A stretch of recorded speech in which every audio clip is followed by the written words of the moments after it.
You all know I have a real thing for whittler patterns, and when it comes to slip joint whittler patterns, this is definitely the grail piece in the collection.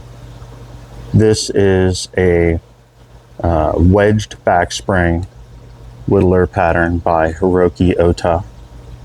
Probably mispronouncing that somehow, but he is a Japanese maker, and there's actually quite a few traditional Japanese makers doing amazing work.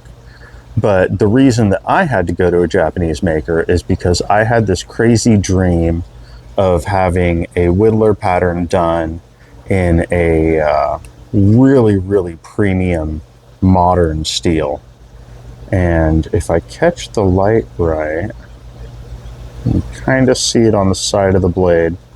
About halfway up, you got a line running down the blade, and you can see it there on the spine.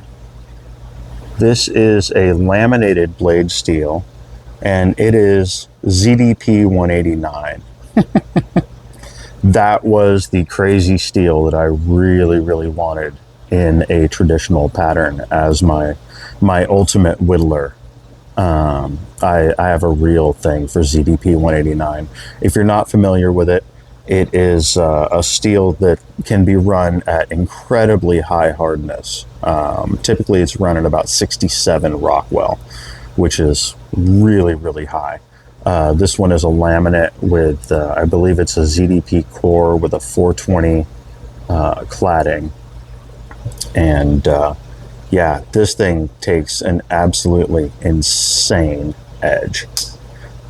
Sadly, he wasn't able to find ZDP thin enough for the secondary blades, but that's probably better because you know, they're thinner. They could get a little rougher usage. He went with ATS-34 ground, just wicked thin. Focus. This thing has such lovely flex to it. I actually used it as an impromptu kind of X-Acto utility knife many times. This was my EDC for probably 7 or 8 years after I got it. I carried it for a few years, and then I started engraving again, and it was one of my personal pieces. And this was also Hiroki's first attempt at a wedged backspring whittler pattern. He had never done a whittler pattern before, and I begged him, and he finally gave in. You've got this liner separating the two secondary blades and their springs, and it is tapered down to nothing here to allow the main blade to ride on both springs, which is pretty much the characteristic of what a whittler pattern is. You've got a thicker main blade riding on both springs, opposite two secondary blades riding on individual springs. That's really what makes a whittler.